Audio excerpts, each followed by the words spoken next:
Bali butuh gubernur petugas rakyat, bukan petugas partai. Ini ingat. Nah, De Gajah ini karena orang masih baru kan tentu susah kita menguliti kekurangannya. Belum pernah jadi ketua RT, ya memang benar belum pernah jadi ketua RT. Mudah-mudahan sekarang dia mau jadi ketua RT 01 sehingga Bali bisa dipimpin oleh orang-orang yang anti korupsi. Itu yang memberi harapan buat Bali ke depan. Karena Pak Prabowo sudah berkunjung ke Bali tempo hari dan beliau janji akan membangun bandara yang ada di Buleleng. Ya tentu siapa lagi kita percaya. Presiden sudah ngomong begitu, tidak mungkinlah dia berbohong. Maka kita masyarakat Bali hari ini tinggal mendukung De Gajah saja. Karena yang lain sudah gagal. Koster sudah gagal. Kemarin datang ke Jemberana, kampanye di Gilimanuk, ini lagi fatal sekali, bukan memberi pendidikan politik, menjanjikan tanah HPL Gilimanuk bisa jadi SHM. Ini mungkin kebanyakan minum arak barangkali. Kok ngaco sekali. Kemana dia jadi gubernur 5 tahun Koster ini? Kalau dia jadi gubernur 5 tahun, benar tanah HPL Gilimanuk bisa dijadikan SHM, pasti sudah jadi.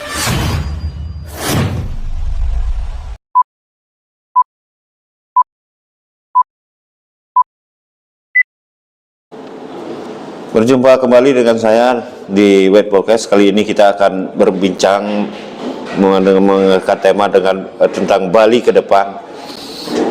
Bali menuju Bali yang lebih baik. Dari kontestasi Pilgub ada 2 calon yang akan bertarung memperebutkan kursi nomor 1 di Pulau Dewata ini. Kita akan menggali siapa yang lebih tepat untuk Bali ke depannya. Kita akan menghadirkan narasumber yang terkenal sangat vokal dan mempunyai wawasan yang luas untuk kepentingan Bali. Beliau adalah Bapak Komang Wiaso yang saat ini menjadi Ketua Yayasan Jana Kerti Bali. Ikuti bagaimana pendapat beliau tentang Bali ke depan. Swastiastu Pak Komang. Om Swastiastu. Ya, kita berjumpa kembali hari ini dengan tema yang berbeda. Kalau kemarin kan temanya juga beda. Sekarang kita lebih berbicara tentang Bali ke depannya. Bagus. Ya, yang kemarin kan khusus Jemberana, sekarang kita berbicara dengan masa depan Bali. Ya. Ini kan Pilgub sudah semakin dekat. Menurut Bapak, Bali membutuhkan sosok gubernur yang bagaimana? Baik. Terima kasih telah mengundang saya, Ketua Yayasan Jana Kerti Bali. Berbicara Bali bagi kami sesuatu yang menarik dan sakral, skala niskala. Kebetulan saya berada di Jemberana hari ini, sering sekali pemimpin-pemimpin Bali, gubernur itu lupa dengan Jemberana itu pintu gerbang masuk. Dulu para Dangacaryo untuk menata Bali, apalah namanya Ajak Bali dan sebagainya itu harus dari Bali Barat dia. Maka jangan kesampingkan, lebih-lebih penyeberangan hari ini. Kalau sampai lumpuh penyeberangan ini kredit lah buat Bali semua. Maka tidak bisa ego jadi pemimpin yang di timur-timur Jemberana ini gitu. Artinya Bali membutuhkan seorang pemimpin yang mau berpikir mengawali pembangunan itu dari Bali Barat. Bali Barat. Ya gini. Sebenarnya gubernur itu tidak punya rakyat dia. Yang punya rakyat itu kabupaten kota, karena otonomi daerah itu kan kabupaten kota. Gubernur wakil pemerintah pusat di daerah. Mestinya gubernur Bali dia meneropong ke 9 kabupaten kotanya seperti apa ini. Inilah yang harus diorkestrai oleh dia sebagai dirijen yang benar, yang adil, sehingga Bali sebagai pulau kecil itu menjadi tetap lestari dan nyaman untuk didiami. Ingat penduduk Bali jangan Hindu doang, bukan Hindu saja. Muslim saja sudah 30% lebih hari ini di Bali. Belum wisatawan asing berjuta-juta. Ini perlu tata kelola yang benar-benar gitu, sehingga Bali tidak butuh gubernur petugas partai. Bali itu butuh gubernur yang benar-benar paham Satya Wacana terhadap Bali ini sendiri, skala niskala. Jadi itu kuncinya. Dengan demikian sekarang kan begini. Dari penjelasan Bapak tadi kan untuk Pilgub Bali ini kan ada dua calon. Berarti yang dibutuhkan tuh untuk 5 tahun ke depan ini gimana? Ya, Pak Koster, saya coba bedah Pak Koster. Tentu pemimpin punya plus minus. Pak Koster memang sukses dia membuat regulasi, sehingga banyak regulasi yang keluar masa pemerintahnya 5 tahun. Kita berharap banyak tempo hari. Konsep nangun sat kerti loko Bali itu saya pikir memberi harapan yang bagus. Ternyata di ujung-ujung kita lihat, saya menilai secara umum Pak Koster ini gagal mengelola Bali selama 5 tahun. Itu gagalnya dari mana? Sudut mana Bapak melihatnya? saya melihat satu dari sisi manajemen keuangan. Terakhir dia memerintah itu defisit 1,9 triliun APBD Provinsi Bali. Berarti dia tidak cermat, walaupun dulu pernah jadi banggar lah di DPR. Akhirnya terakhir defisitnya 1,9 triliun, sehingga tidak bisa membayar proyek-proyek BKK di kabupaten kota, tidak bisa membayar BKK Desa Adat, dan banyak yang kena musibah dari dampak, dan dia tidak mengakui. Ini kekakuan pemimpin, tidak mengakui defisitnya begitu besar. Itu karena ambisi, karena dia petugas partai itu sendiri. Itu pertama. Kedua, mengelola aset dia sangat gagal. BTDC menurut dia dalam debat kampanye kemarin sudah naik sewanya itu sampai 600 miliar, tapi mana masuk ke kas daerah. Bahkan saya dengar si penyewa BTDC itu sudah kolap dia, sudah valid, dan itu sertifikat dijaminkan di Bank of Bangkok. Ini bisa hilang ini aset Provinsi Bali. Belum lagi aset-aset lain ini tidak terkelola. Kekayaan Bali, ingat masyarakat Bali biar tahu, ini pendidikan politik loh masa kampanye. Kekayaan Bali itu berupa aset, tanah dan gedung-gedung. Kalau uang akhir tahun sudah habis, kecuali yang di BPD Bali paling disimpan sekitar, ambisi juga nih Pak Koster, ingin memperbesar simpenan di BPD Bali sampai 90 miliar dalam setahun. Mestinya tidak begitu. Masyarakat pasca Covid ini Bali kolab, minus 9% ekonomi Bali. Mesti jangan nyimpan uang di BPD, mesti uang ini harus sampai ke rakyat untuk pemulihan ekonomi. Lebih-lebih minjem duit. Yang ketiga kegagalan Pak Koster, minjem dana PEN, pemulihan ekonomi nasional 1 triliun lebih, sehingga harus dicicil sekitar 200 miliaran sekarang per tahun oleh Pemkab Bali. Itu dipakai untuk nguruk pasir, lubang-lubang di Gunakso itu. Berarti salah peruntukan, minjem uang, salah peruntukan, sekarang jadi beban APBD Bali. Itu baru 2 saya lihat, kegagalan Pak Koster itu. Belum hal-hal yang kesukaan anak muda Bali, SMA Bali Mandara lah, dirubah anunya, kebanggaan masyarakat miskin Bali itu, Bali Mandara itu melahir calon-calon pemimpin dari anak-anak orang miskin. Itu dihapus oleh dia. Belum lagi Subak contohnya, dulu zaman Mangku Pastiko Subak 50 juta dapat BKK, karena Subak banyak punya puro-puro yang harus dia pelihara. Ngaci di Subak banyak, sekarang cuma 10 juta dikasih zaman Pak Koster. Apanya berpihak sama petani? Coba, ini kita jujur saja ini. Siapa tahu tim Pak Koster ada yang mau membedah, ayo diskusi sama saya. Hadapkan saya di podcast mana sama tim ahlinya Pak Koster 5 tahun yang lalu. Itu berarti di Subak dia gagal, di Desa Adat dia gagal, sampai BKK, di pendidikan dia gagal. Olahraga kegemaran masyarakat Bali, sepak bola, Piala Dunia saja dilarang di Bali. Bahkan Subak ini kan warisan budaya yang sudah diakui dunia. Luar biasa. Apa yang mendasari dari Pak Koster itu sampai ada kebijakan untuk apa namanya, bantuan untuk Subak itu diperciut?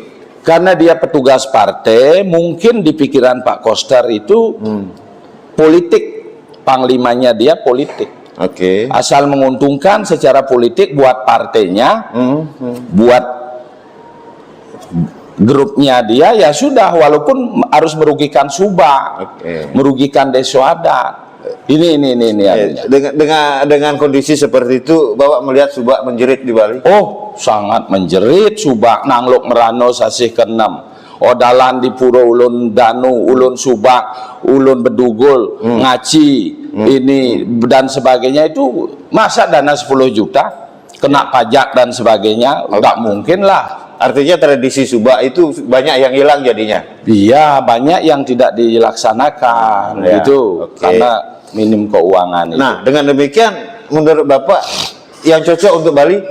Ini Bali butuh petugas rakyat, bukan petugas partai. Ini ingat. Bali butuh gubernur petugas rakyat, bukan petugas partai. Ya, oke.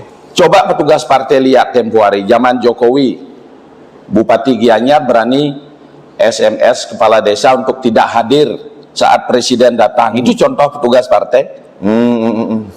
Mana yang harus loyal, dia namanya wakil pemerintah pusat, harus loyal sama presiden.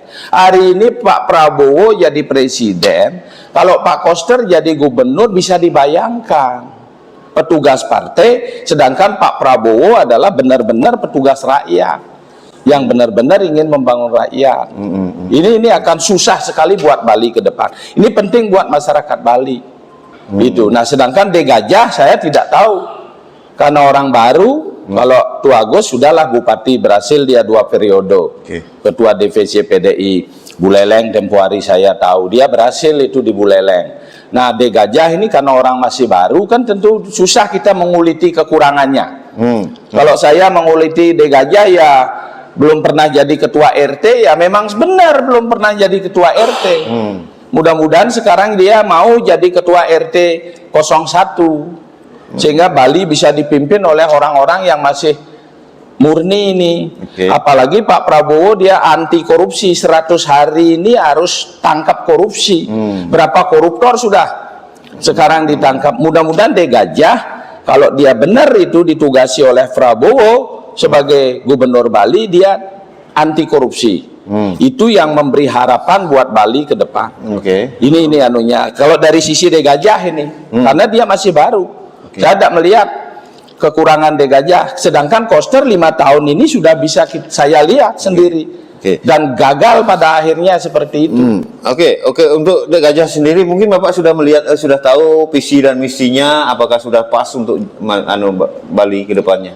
Saya melihat dia tidak banyak retorika, karena dia baru, masih generasi muda. Syukur ada pendampingnya Tuagos itu yang sudah dewasa, berpengalaman. Ya saya punya optimisme sama Pak De Gajah.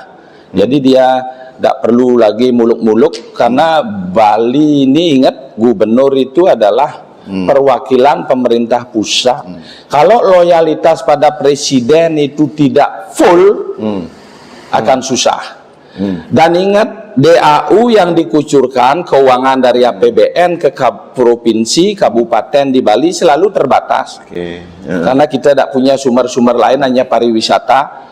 Ini yang sangat riskan sekali terhadap gejolak-gejolak kesehatan kayak COVID tempo hari. Inilah butuh pemerintah pusat. Maka Bali ini tidak bisa, gubernur Bali itu tidak satu komando dengan presiden. Maka sekarang kalau Prabowo ini dengan De Gajah, saya yakin satu komando dan anak muda ini memang sudah nomor 1 harus anti korupsi dulu dia. Itu yang utama. Keuangan kuncinya ini.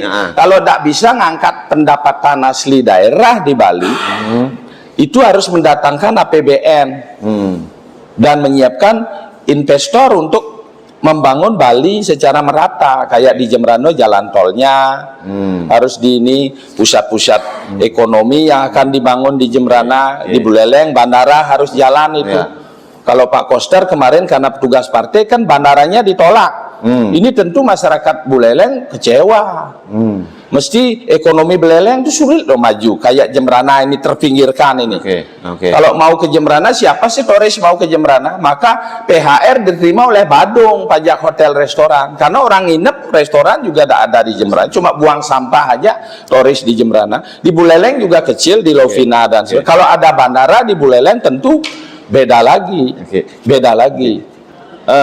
Bandara di Buleleng ini jika terwujud, imbasnya kemana? Imbasnya tentu Bali Barat. Karangasem imbasnya sangat bagus. Bangli sangat bagus. Tabanan sangat bagus. Jembrana apalagi jalur ini gitu. Kemudian dengan demikian si calon gubernur De Gajah ini dia bisa potensi nggak untuk bisa mewujudkan bandara itu? Iya, karena Pak Prabowo sudah berkunjung ke Bali tempo hari dan beliau janji akan membangun bandara yang ada di Buleleng, ya tentu siapa lagi kita percaya. Presiden sudah ngomong begitu. Seorang pengusaha yang hebat, jenderal lagi, tidak mungkinlah dia berbohong. Maka kita masyarakat Bali hari ini tinggal mendukung De Gajah saja. Karena yang lain sudah gagal, Koster sudah gagal. Kemarin datang ke Jemberana, kampanye di Gilimanuk, ini lagi fatal sekali, bukan memberi pendidikan politik, menjanjikan tanah HPL Gilimanuk bisa jadi SHM. Alangkah bodohnya, ini mungkin kebanyakan minum arak barangkali. Kok ngaco sekali.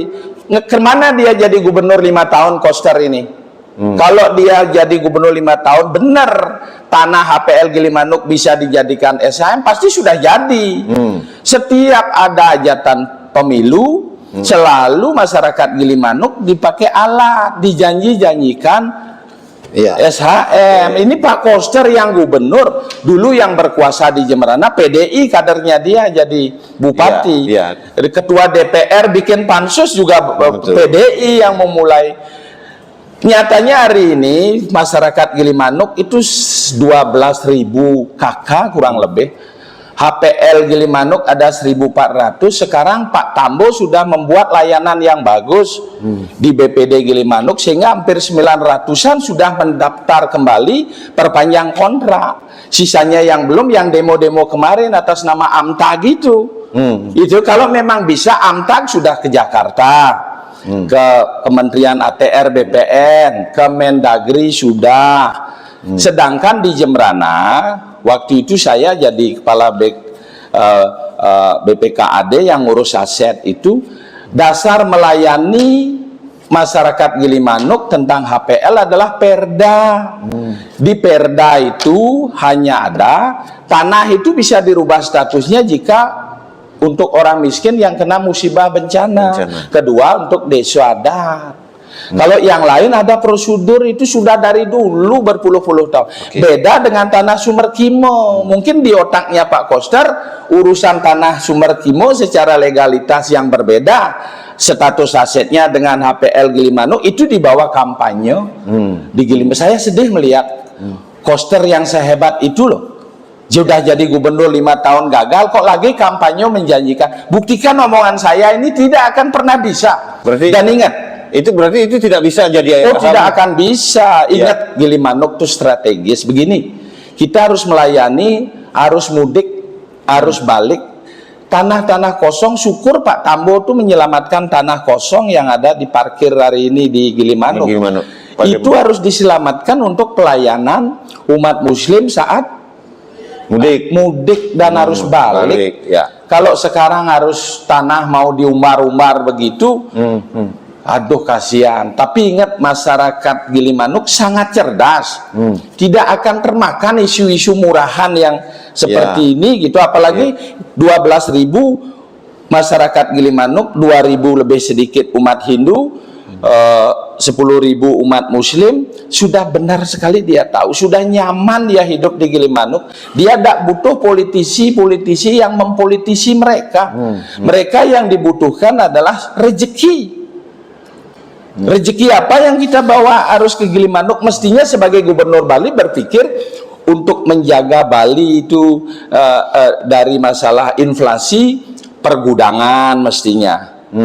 Gudang sembako yang harus dibangun pokok untuk sembako kebutuhan Bali itu di Gilimanuk bagus, sehingga rakyat Gilimanuk dapat rezeki. Dia tidak punya sawah masyarakat Gilimanuk. Dia butuh kebijakan pemerintah provinsi yang ada rezeki buat mereka, gitu loh. Bukan menjanjikan ngasih tanah. Dia sekarang sudah daftar, sewanya murah dan sebagainya. Mau meningkatkan status hak guna bangunan, silahkan, ada aturannya. Itu. Dengan demikian Pak berani menjamin bahwa janji yang disampaikan Pak Koster pada saat kampanye di Gilimanuk adalah janji omong kosong. Omong kosong. Omong kosong. Omong kosong. Yang tidak akan terwujud. Tidak akan terwujud. Nah, kemudian apa namanya, terkait dengan jalan tol. Jalan tol. Apa namanya, kan dulu Pak Koster gencar untuk pembangunan jalan tol, bahkan tahun ini beliau meyakinkan akan bisa terwujud. Gimana Pak melihatnya? Kembali, kita akui jalan tol ada peran Pak Koster ikut menggagas, kita tidak boleh menafikan. Tapi masa Pak Koster, investor jalan tol sudah gagal. Bahkan ganti rugi jalan tol di tanah provinsi aset Perumda Bali. Ini main-mainan, ini kucing-kucingan. Aset Perumda apa aset provinsi? Tanah negara sebenarnya yang dimohon oleh Perumda Bali, dari sinilah Koster bermain. Sehingga sudah ada ganti rugi sekitar 70 hektar kali 30 juta. 140 miliaran lah sudah masuk ke kas Perumda Bali. Dari kos Perumda inilah dimainkan oleh Koster untuk ditarik untuk nutup APBD provinsi karena defisit. Sisanya itu dikelola mungkin untuk tantiem, dibagi-bagi untuk CSR yang Koster mengendalikan. Yakin saya menduga itu ada korupsi, unsur-unsur korupsi. Sebentar Pak, masuk apa namanya, pembebasan lahan. Katakanlah sebut ganti rugi uang pembebasan lahan untuk jalan tol itu masuk ke Perumda. Ini gimana nih kok bisa masuk ke Perumda Pak? Perumda dulu sebagai pemohon tanah negara itu gitu, sehingga Perumda lah punya ini kewenangan itu. Nah ketika ada investor masuk ganti rugi sudah di tanah Perumda, tanah Persil itulah, itu kali 30 juta per haro diganti rugi. Dana itu kan ke Perumda yang nerima. Betul ya. Oleh Perumda, karena Koster yang punya kuasa terhadap Perumda ini, mungkin dia bisa mengendalikan. Bisa saja. Coba bisa dicek nanti Polda kalau mau, Jaksa Agung kalau mau turun, saya yakin ada dugaan korupsi, penyalahgunaan keuangan. Dugaan saya begitu. Karena begini, kemungkinan besar itu Perumda itu disuruh ngeluarin CSR. Betul. Ya. CSR itu mungkin diambil oleh grupnya Pak Koster. Ada saya dengar dulu masyarakat teriak di sekitar Pekutatan minta CSR, tidak dapat. Coba cek, tidak ada Perumda ngeluarkan CSR buat masyarakat. Tapi untuk pelesir, promosi, ndak katanya istrinya Pak Koster ke luar negeri bisa pakai dana CSR. Mohon Jaksa Agung segera itu, KPK segera itu. Saya tak curiga sekali di sini Koster memainkan jalan tol yang gagal dia. Hari ini sudah gagal. Sekali lagi ini dugaan kan Pak? Dugaan. Iya. Artinya biar ditindaklanjuti oleh KPK. Sudah 100 hari ini harus nangkap koruptor. Cek Perumda Bali akan terurai nanti, saya yakin di sana. Kemana dana ganti rugi jalan tol yang hampir 140 miliar itu? Dana ganti rugi masuk ke Perumda. Di Perumda sebagai apa ini? Apakah keuntungan perusahaan atau apa? Inilah bisa saja disalahbukukan. Kalau dianggap keuntungan perusahaan kan enak, bisa dibagi. Pengurusnya dapat tentium. Ya tentunya. Iya, pengawasnya bisa akan dapat tentium. Ini fatal, uang negara ini. Ini uang negara semua, tanah-tanah negara. Ini fatal. Berarti sudah gagal urusan jalan tol tuh. Koster bisa diduga korupsi di sana. Nah sekarang zaman Prabowo beda, jalan tol tuh disiapin anggaran 500 miliar di Kementerian PU. Sehingga pembebasan lahan tuh negara nanti yang bebas, investornya yang nanti membangun konstruksi jalan tolnya. Beda ini, masyarakat Bali harus cerdas ini tentang jalan tol ini.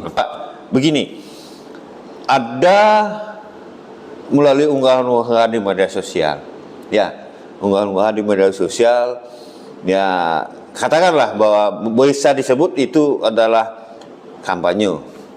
Contohnya begini, Bali mau, artinya perlu dilanjutkan apa mulai dari nol.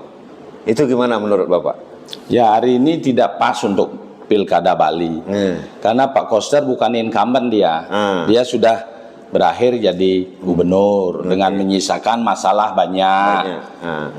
Sekarang baru saja ini kontestasi yang baru Degajah lawan Pak Koster sekarang. Itu anunya beda-beda, tidak bisa dilihat kayak kasus Bupati Badung, Jemrano dan lain sebagainya. Pilbub ini beda. Pemilihan gubernur tidak ada incumbent. Semua memulainya dari semua nol. memulai dari nol. Nah menurut Bapak yang lebih tepat siapa untuk Bali? Ini masyarakat Bali harus cerdas hari ini. Bali itu sebenarnya dari dulu tidak terlalu fanatik sama warna partai masyarakat Bali. Tapi saatnya sekarang menata Bali karena kita harus yakin punya Presiden Prabowo ini dari sejak lama rekam jejaknya 2 kali dia kalah Pilpres masih dia bersabar. Seorang jenderal itu bersabar ikut kompetisi, sekarang begitu menang, program 100 hari Prabowo yang paling menarik, tangkap itu koruptor. Ini semua ini harus mulai ditindaklanjuti oleh penegak hukum di Bali. Kapolda Bali juga beda, Kajati Bali juga beda. Kalau jadi pejabat di Bali sekalo niskalo harus kalau tidak gitu akan kena kutukan dari leluhur Bali ini. Ingat ini, semua pejabat yang ada di Bali itu makan uang rakyat ya. Gaji makan uang rakyat harus benar-benar membela tanah Bali ini sekalo niskalo. Itu kuncinya itu. Itu. Nah, sehingga sekarang ada 2 calon gubernur tentu punya plus minus. Tapi Pak Koster 5 tahun rekam jejaknya bagi saya gagal dia jadi gubernur. Gagal jadi gubernur. Itu sudah begitu De Gajah karena baru. Saya optimis De Gajah ini bisa membangun Bali karena dia masih murni. Dan karena dia ditugasi oleh Pak Prabowo dengan anti korupsi yang nomor 1, inilah yang membanggakan. Urusan visi misi itu sambil jalan itu. Tidak perlu. Kalau pemimpin sudah tidak korup, aman sekali. Kalau dia bukan petugas partai, aman, dia tidak perlu cari uang untuk partainya gitu. Ini anunya. Sehingga loyalitasnya kepada presiden, menteri-menteri di atas itu ke bawah, dia harus mampu melihat kabupaten kota secara adil. Kalau ada dana APBD Provinsi Bali, lihat kabupaten kota. Kalau tidak cukup, disinilah gerakan. Turis-turis asing, pengusaha-pengusaha yang investasi di Bali, jangan dia disuruh makan saja di Bali semua itu menikmati. Sedangkan masyarakat Bali, masyarakat adat harus mempertahankan adatnya. Subak harus mempertahankan tradisi Subak. Masyarakat Muslim harus memperhatikan tradisi leluhurnya itu. Masyarakat agama lain juga begitu. Tidak adil, pemimpin Bali harus berani betul-betul adalah petugas rakyat Bali, bukan petugas partai. Itu kuncinya. Di Bali kan ada persoalan klasik yang memang sangat sulit dipecahkan oleh pemimpin-pemimpin yang pernah memimpin Bali. Terkait masalah kesenjangan di masing-masing daerah. Kesenjangan pembangunan di masing-masing daerah. Misalnya Badung, kemudian Tabanan, Karangasem dan sebagainya, dan termasuk Jembrana. Artinya pembangunan tidak merata. Harapannya di masa pilkada sekarang akan lahir pemimpin yang bisa pemerataan pembangunan lah di Bali ini. Bapak melihatnya di sosok mana itu? Lihat saja Pak Do Bagus Mantro dulu. Dia bukan politisi. Dia benar-benar negarawan. Dia adalah putra Bali, maka dia akan bisa bertindak adil. Budaya Bali lah jadi panglima. Maka konsep di Bali Puri Puro Purano Pare itu harus tetap jalan. Jadi konsep budaya ini harus benar-benar untuk kemajuan itu tetap ada ruang di sini. Contoh Mangku Pastike. Itu walaupun dia adalah dari kepolisian tempo hari, tapi dengan power yang dia miliki, dengan kasus bom Bali dulu yang beliau tangani, akhirnya benar-benar merasakan gimana peran strategis pintu gerbang masuk Jembrana, gimana tentang pintu gerbang masuk Padang Bayi. Dia benar-benar melihat Bali ini dari laut ini dikelilingi oleh dia kayak CCTV ini Mangku Pastike. 2 konsep contoh gubernur Bali Gede Bagus Mantro dipadukan dengan Mangku Pastike sudah komplit sekali. Bali butuh seperti Mangku Pastike kan bukan petugas partai dia. Ini 2 ini sosok ini Bali butuh itu ke depan. Dengan demikian dari 2 ini siapa yang bisa mewujudkan itu, Pak? De Gajah karena dia masih muda, belum terkontaminasi banyak hal. Apa omongannya, hatinya begitu, gitu aja. Dan juga bukan petugas partai. Bukan petugas partai dia, karena ditugasi Presiden Prabowo dia. Siap. Closing statement lah dari pembicaraan kita tadi ini. Baik, masyarakat Bali dimanapun berada, ingat asal kita bicara Bali, jangan masih ego. Bali itu hanya dihuni oleh Hindu Bali. Bali itu beraneka ragam. Indonesia kecil itu ada di Bali, beraneka umat beragama ada. Ketika jadi gubernur harus benar-benar melihat ini secara adil. Dan sosok ini ada pada Pak Prabowo. Karena Pak Prabowo sekarang menugasi De Gajah sebagai gubernur Bali, ada pada De Gajah tentu. Berapa persen itu kita yakinlah ke depan itu Bali akan bisa sesuai dengan aslinya itu, artinya tradisi-tradisi masih tetap, modernisasi terakomodir, dan kemajuan rakyat Bali itu akan bisa diwujudkan oleh sosok De Gajah. Demikian tadi perbincangan kami dengan Bapak Ketua Yayasan Janakirti Bali. Masyarakat Bali diminta untuk jeli dan cerdas untuk memilih pemimpin ini untuk kepentingan Bali ke depannya. Salah dalam menentukan pilihan, maka Bali akan semakin terpuruk. Benar dalam menentukan pilihan, menjadikan Bali lebih maju dari saat ini. Om Santi Santi Santi.